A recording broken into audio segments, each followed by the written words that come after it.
about you identify you? I'm Officer Rios, 198. I have a First Amendment right to be filming. I have a Fourth Amendment right to be secure in my papers and not to identify so to you. Don't want to give me your information then? What's going on, folks, and welcome back to Audit the Law. Today's your host, Nate Gates 182, coming back to you guys with another video. This one is brought to you, folks, by the way of this channel here, going by the name of Joseph Martinez. This video takes place up in Northern California in a small town called Merced. In this video, he is approached pretty aggressively by an officer who was not willing to reveal her name and badge number at first, so there is no telling if she could be a real cop or not. And then she starts throwing around all these types of directives towards this man. As you guys watch this, I'm sure you will notice that she definitely has a huge ego and actually does detain him with no reasonable, articulable suspicion of a crime committed. Joseph does an outstanding job sticking to his guns and standing up for his naturally born protected rights. I want you guys to check this out and let me know what you think in the comment section down below. I will go ahead and see you guys at the end of the video. Let me know what you think.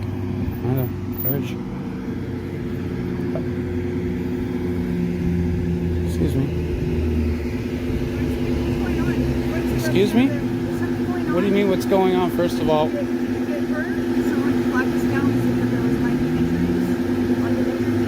I'm not injured at the moment. As far as I know, I need to see a doctor if I, to know if I'm injured. Am I allowed to? Am I under arrest? You're on camera, by the way. Am I under arrest? No, I just got name and badge number, please.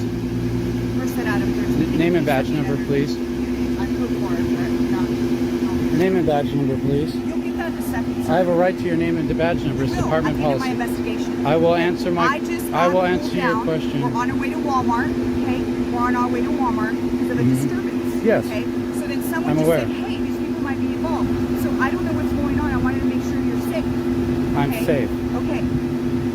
Name and I would like to quickly point out and make things clear. The whole excuse of wanting to make sure this man is safe, in my opinion, is absolute bogus. Mainly for the fact is because cops nor public officials are legally responsible for your safety. That's why the whole protect and serve slogan is complete BS. It has been shown numerous times with tons of different videos where officers are more concerned for the safety of their own. That is the whole point of the other slogan of theirs that I'm sure you all are familiar with, Back the Blue is all about. They create these types of slogans in the name of safety for the people, when in reality, that isn't their job. They are created to mask any corruption that occurs within these police departments. badge number, please. I'll give that to you. Name and badge number, please. West Hollywood.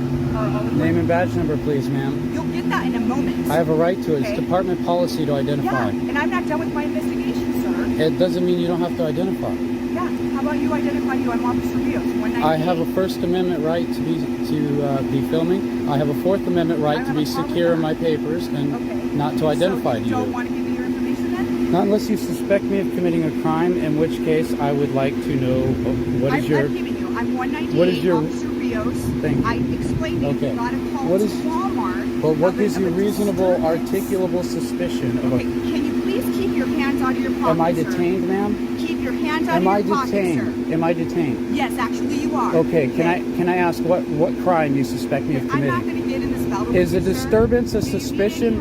Do you need any help? No, I don't. Have you been injured? No, I don't need your help. Walmart. I don't need to answer your questions. Okay. I'm asking you a simple question. Is a disturbance a felony or a misdemeanor? Depends on what kind, sir.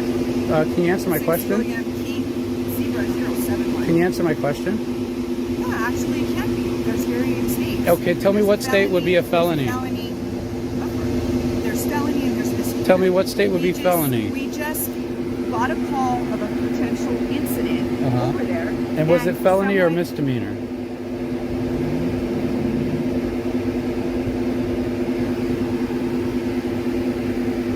I'm just asking a simple question because you're being very aggressive. You showed up being very... Yeah, you did. You told me to sit down. When you showed up, you told me to sit down. Okay. I don't have to sit down just because you told me to. You showed up and just told me to sit down. That's what you said. Name and badge number, sir. Name and badge number, please. My name is Officer Hernandez. My badge number is 294. Is there anything else I got to be out with? Thank you very much, sir. Are you the individual that Walmart called about? Is there Walmart called you? First of all, no, they flagged me down and said they were leaving Walmart and whatever altercation had occurred there. So when I asked them, I needed to make sure. You told me to sit down first, lady. Okay, you're right. It is officer, sir. Okay. It's also lady. And then I asked you to keep your hands out of your pocket.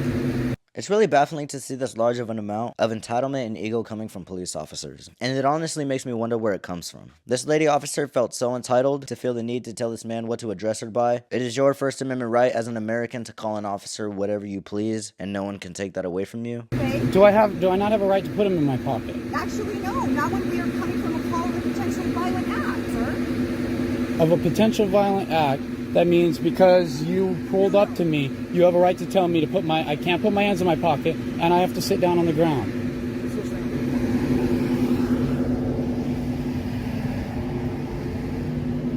So here's the thing: is we got a call to Walmart saying that there was a uncooperative reporting party that said that their hand was cut and was fighting with security.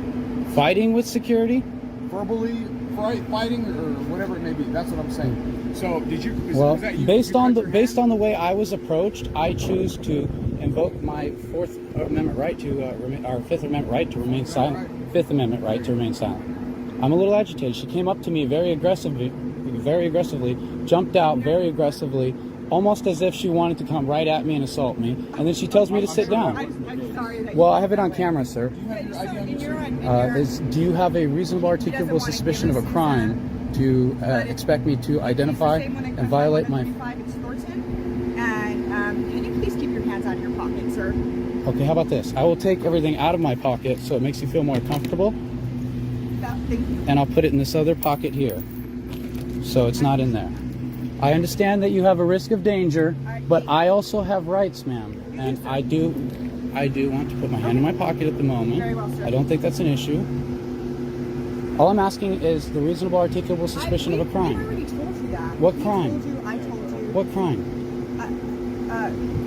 We told you why we were on our way to the call. I would have been much more cooperative if you weren't very aggressive with me when you pulled up. Okay. Did I not pull over?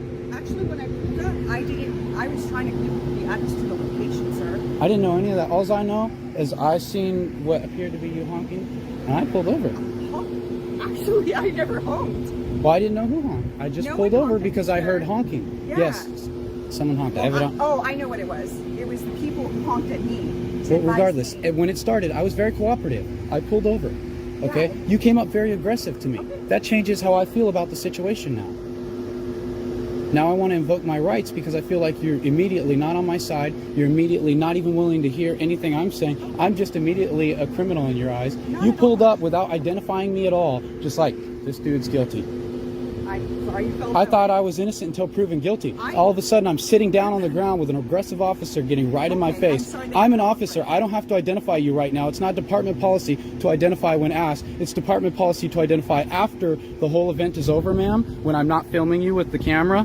No, that's not the case. Okay. That is not department policy. I'm not going to argue with you. Very If you good at have what I more do in information- this. If you have more information you'd like to share, I'm open to hear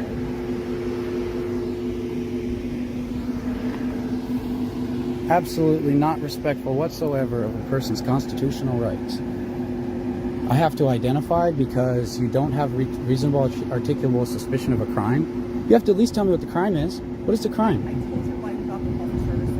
But what is the crime that gives you the right to force me to identify? See, my Fourth Amendment right is to Okay, be I'm done. secure in my I'm done papers. talking. I'm just going to go ahead and stand by. Okay? You're not injured. That's kind of what it came to be. So you don't need medical attention. Actually, you did say you didn't need medical I may or may not. I would need to see a doctor because I'm not qualified to make a decision like that, regardless of the circumstances. I'm not a doctor. All I know is I'm being aggressively spoken to, like right off the bat, without you knowing anything. You just came right at me, I'm sorry you felt that way. sir. I'm wondering where this is. It's coming close to 7 minutes and 29 seconds, and 15 minutes is the maximum amount of time you can detain someone in even a traffic stop without reasonable articulable suspicion of a crime where it's beyond violating my constitutional rights, ma'am. Did anything happen involving you when you were injured at Walmart at all? I really don't want to answer questions to you at all now because you made me feel... I really don't want to answer questions to you at all now because you make me feel uncomfortable and you make me feel like a victim of the police department. A victim, sir. You make me feel like a victim of the police department at the moment. Officer who's in command here is on his way. Okay. Stand by, so we'll be able to talk to him, okay? Okay. If you guys enjoyed this one, I want you to go on over to his channel, let him know that he did an amazing job standing up for his rights. Not once did he give his name nor ID. Every time either one of these officers asked, and that's what it looks like, folks, to stand up for your rights. Officer Rios, in my opinion, didn't turn out too bad. I believe she was just uneducated on this man's rights. I don't want to make any assumptions on what she could be doing in her free time, but it definitely isn't learning the rights of the public, and instead maybe getting her nails done at the beauty salon. And that, my friends, is a very dangerous aspect to have in the police force. Once again, thank you guys for tuning in. If you guys haven't yet already, be sure to hit the like and subscribe. Share this video, as well as don't forget to hit the bell notifications down below. Once again, thank you guys for tuning in, and I'll catch you on the next one.